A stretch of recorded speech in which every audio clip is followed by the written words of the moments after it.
ആലുവ സ്വദേശിയായ നടി നൽകിയ പീഡന പരാതി വ്യാജമെന്ന് പ്രത്യേക അന്വേഷണ സംഘത്തിന്റെ റിപ്പോർട്ട്. ലോയേഴ്സ് കോൺഗ്രസ് മുൻ നേതാവ് അഡ്വക്കേറ്റ് VS ചന്ദ്രശേഖരനെതിരെ നൽകിയ പരാതിയാണ് വ്യാജം. അന്വേഷണ സംഘം കോടതിയിൽ റിപ്പോർട്ട് നൽകി. YS അഭിനന്ദ് കൊച്ചിയിൽ ചെയ്യുന്നു. അഭിനന്ദ്, വിശദാംശങ്ങൾ. സുഹൈൽ, ഹേമ കമ്മിറ്റി റിപ്പോർട്ട് പുറത്തു വന്നതിന് പിന്നാലെയാണ് ഈ ലോയേഴ്സ് യൂണിയൻ കോൺഗ്രസ് നേതാവ് അടക്കം 7 പേർക്കെതിരെ നടി തന്നെ പീഡിപ്പിക്കാൻ ശ്രമിച്ചതിന് ചൂണ്ടിക്കാട്ടി പരാതി നൽകിയത്.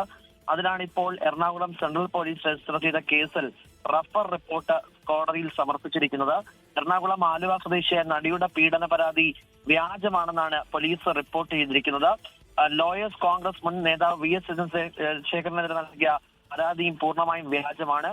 പരാതിക്ക് കാരണം മുൻ വൈരാഗ്യമെന്നും പ്രത്യേക അന്വേഷണ സംഘം കോടതി നൽകിയ റഫർ റിപ്പോർട്ടിൽ പറയുന്നുണ്ട്. ഉടൻ തന്നെ ഈ കേസ് പിൻവലിക്കണമെന്നും നിയമ നടപടികൾ അവസാനിപ്പിക്കണമെന്നുമാണ് എറണാകുളം സെൻട്രൽ പോലീസിന്റെ റഫർ റിപ്പോർട്ടിൽ പറയുന്നത്.